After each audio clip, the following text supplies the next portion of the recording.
TVK ஆட்சிக்கு வந்தால் ஊழலற்ற ஆட்சியை நாங்கள் கொடுப்போம்னு சொல்கிறாங்க. எப்படி நம்புறது? ஏன்னா இதுக்கு முன்னாடி இந்த கவர்மெண்ட்டும் இதே தான் சொல்கிறாங்க. ஒருவேளை நம்ம எல்லாருக்கும் தமிழ்நாட்டுக்கு இவ்வளோ தான் வருமானம் வருது, அந்த வருமானத்திலேருந்து இவ்வளோ தான் செலவு பண்ணுறாங்க, இவ்வளோ மிச்சம் இருக்குது, இவ்வளோ கடன் இருக்குன்னு நமக்கு தெரிய வந்தால் ஒரு நம்பிக்கை வரும்.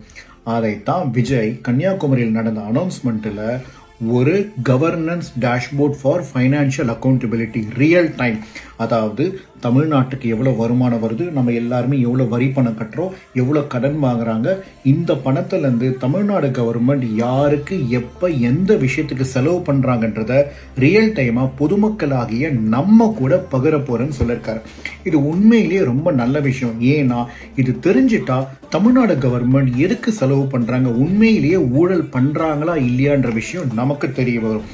இந்த மாதிரி ஒரு கிளாரிட்டியோட, ஒரு வெளிப்படைத்தன்மை, ஒரு டிரான்ஸ்பரன்சியோட ஒரு கவர்மெண்ட்டை பண்ண முடிஞ்சா அந்த கவர்மெண்ட்டில் கண்டிப்பாக ஊழலே இருக்காதுன்றது தான் எங்களோட கருத்து.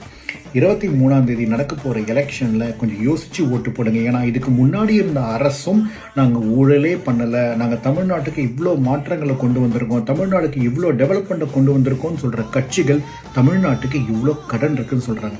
நம்ம எல்லாருக்குமே இன்னி வரைக்கும் இவங்க ஒரு தடவை அனௌன்ஸ் பண்ணுற 8000 கோடி, 4000 கோடி, 10,000 கோடி எங்கே போகுதுன்னு கூட தெரியாது. ஆனால் இந்த மாதிரி ஒரு ரியல் டைம் டேஷ்போர்ட் கொண்டு வரும்போது நம்ம எல்லாருக்கும் நம்ம கஷ்டப்பட்டு உழைச்சி கட்டுற ஒரு ரூபாக்கும் எங்கே செலவு பண்ணுறாங்கன்னு தெரிய வருதுன்னா அது உண்மையிலே பெரிய விஷயம். மாற்றம் நம்ம கையில் தான் இருக்குது. யோசித்து வாக்களியுங்கள்.